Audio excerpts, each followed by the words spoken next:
Hey everybody, this is Bishop Takes King, and I want to welcome you to a new segment I like to call The Bishop's Court. This is where I play a video game, and I take it and rate it, and I tell you all about it, and I tell you whether or not I enjoyed it, and whether or not you should get it. So sit back and relax, because today I'm going to go into every nerd's fantasy. That's right.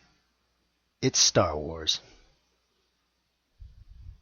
But Star Wars has produced so many video games over the years. Which one did I choose? Well, back in October of 2008, BioWare, along with EA and LucasArts, announced that they would be releasing an MMORPG based on the Star Wars universe. In December 2011, Star Wars: The Old Republic was open to the public. Considered to be the fastest growing MMORPG in history, Star Wars: The Old Republic is also one of the highest grossing, top selling Star Wars video games of all time. Let's take a look, shall we? Star Wars: The Old Republic takes place about 350 years after the events of Star Wars: Knights of the Old Republic, and about 3,500 years before the events of the original trilogy. Although you won't see familiar faces like Luke Skywalker, Darth Vader, or Yoda, you will be familiar with the aliens that surround you and the planets that you get to travel to. If you're polished up on your extended universe, you might recognize some of the names and faces that you meet along the way. Although, that's only if you're a hardcore fanboy. The first, and possibly most important step in starting your Star Wars: The Old Republic experience is deciding which faction you want to represent. Do you want to fight for the Galactic Republic, or do you want to represent the Sith Empire? Bear in mind that choosing one side or the other doesn't necessarily mean you have to walk the representative path. You can still play for the Galactic Republic and make dark side decisions, and vice versa, play for the Empire and make light side decisions. Each character decision is based on the way that the player wants to play the character. Classes are very important when deciding what kind of character you want to play, and each allegiance has 4 different classes. Now these classes are very distinct and have distinct backstories, although they connect in the overarching story of the entire game, but each allegiance class also mirror the other. For example, the Bounty Hunter in the Imperial Allegiance mirrors very closely the Smuggler in the Republic Allegiance. The Jedi Knight in the Republic Allegiance mirrors very closely the Sith Warrior in the Imperial Allegiance. There are 4 basic class types if you're an old school RPGer. There's the tank, the fighter, the caster, and the rogue. Now each class plays very differently and gets different stats and abilities throughout the game, so choose wisely. Because the Star Wars universe had a variety of different species, there are also a range of playable species for the game. Both sides can play as a human, cyborg, Twi'lek, or Zabrak. Republic-only races include Miraluka and Mirielin, and the Empire-only races are the Chiss, Ratataki, and Sith Pureblood. Now that you've created your character, let's start the game. You get an introduction to the game with a quick cutscene, introducing your character to the world around him. Your opening cutscene will situate you on the planet that you'll start, and will also introduce you to your mentor, who will guide you through the first part of the prologue, or the first 13 to 15 levels that you'll be playing.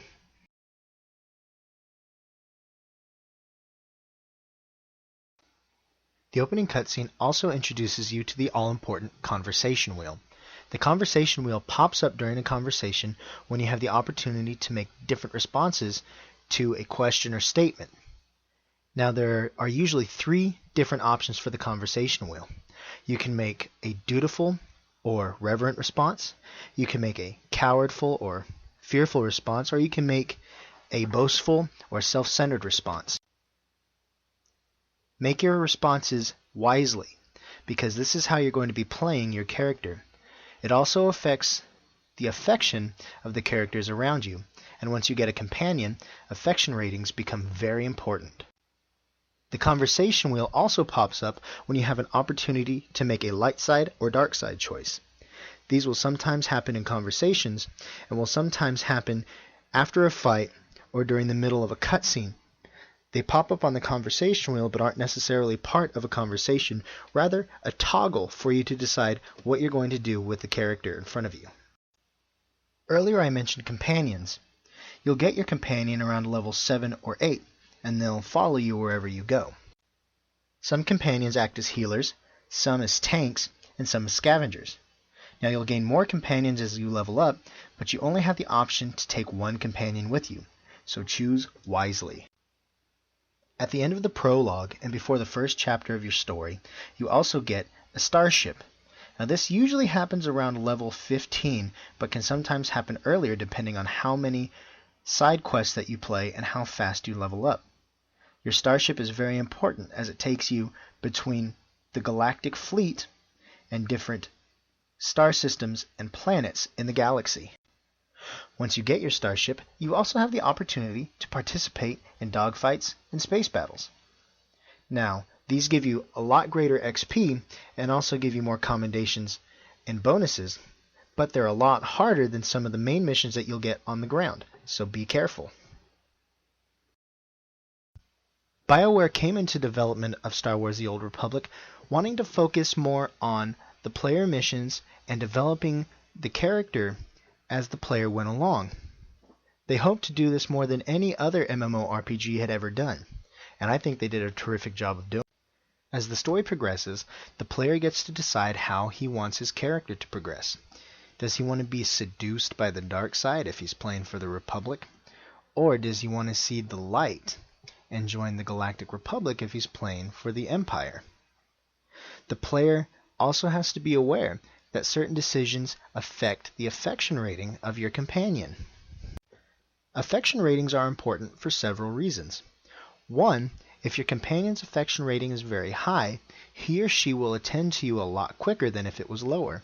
And two, companions also have the option to start a romantic interest storyline. Right now, opposite-sex romances are the only ones available, but BioWare has stated that they are trying to create a patch in order to develop a same-sex romance storyline as well. Now that we've gotten all that out of the way, let's move on to the gameplay. Star Wars: The Old Republic runs like pretty much any other MMORPG, with the basic WASD to move.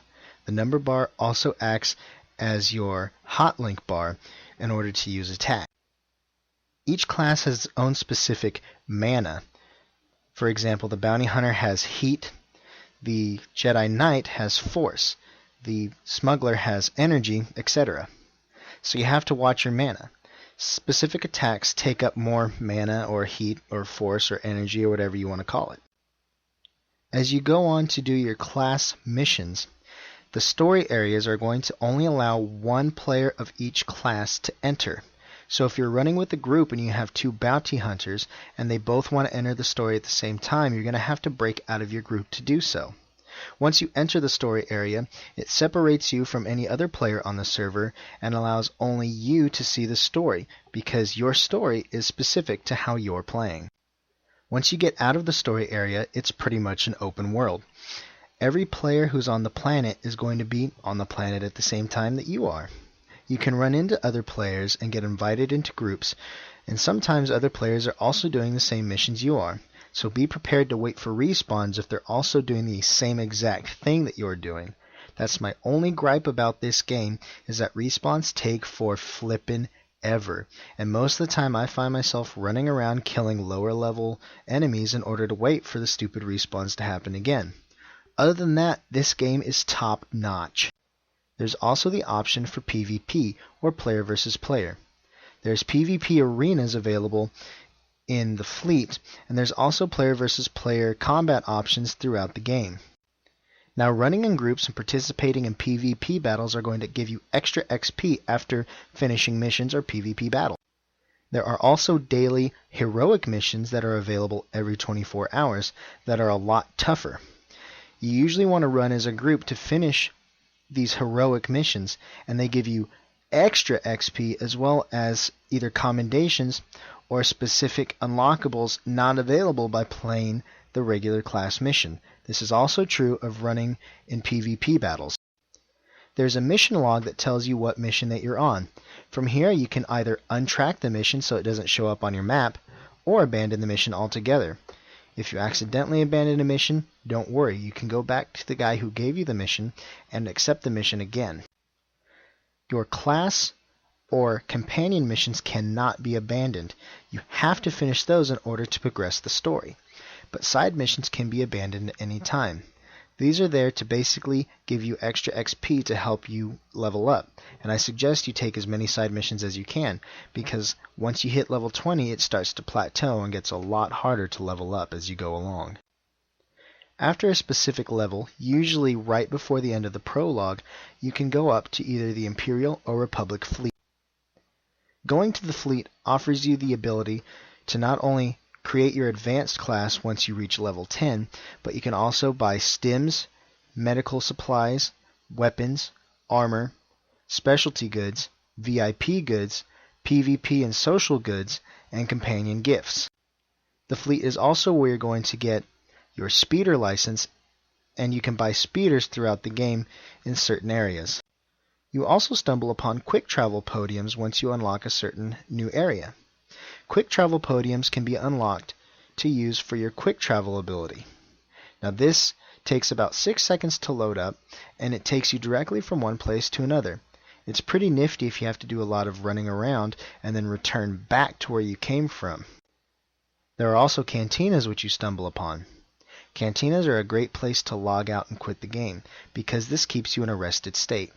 Once you start the game up again, the rested state allows you to gain more XP as you play. All in all, Star Wars: The Old Republic is possibly the most addicting game I have ever played. Once I started, I didn't want to stop.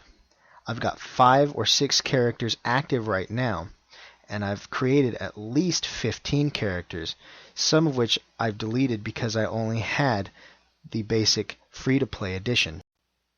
Of course, like anything good in this world, you're going to have to pay.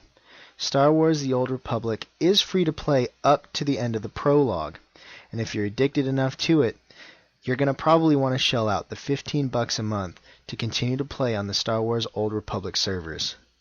You can also download or purchase the Collector's Edition to get some pretty nifty secret items, as well as the ability to unlock certain goods that you wouldn't be able to get if you were playing the standard version. It is a tough decision because a lot of people don't like having to pay a monthly fee to play a video game, and I pretty much understand where they're coming from. I used to be that way as well. But I really love this game. For me, it was money well spent, and I haven't looked back. I love playing Star Wars: The Old Republic, and I'm pretty much thinking about playing it after I do this. So in today's Bishop's Court, we took a look at Star Wars: The Old Republic. And what did I think? Well, I give it 2 thumbs emphatically up. I know I rambled on a lot about the different features of the game and the storyline and the customization and blah blah blah and all that. But that's the kind of gamer I am. I love the little details. I love story-based games. And Star Wars: The Old Republic is pretty story-based, but it's got a lot of action in it too. It's a pretty cut-and-dry MMORPG, but it's also set in the Star Wars universe, which pulls me in a lot more. So like I said, 2 thumbs up. I think you guys should purchase it. If you don't have the money, that's fine. It's still free to play at swtor.com. It's really addictive, so I warn you guys.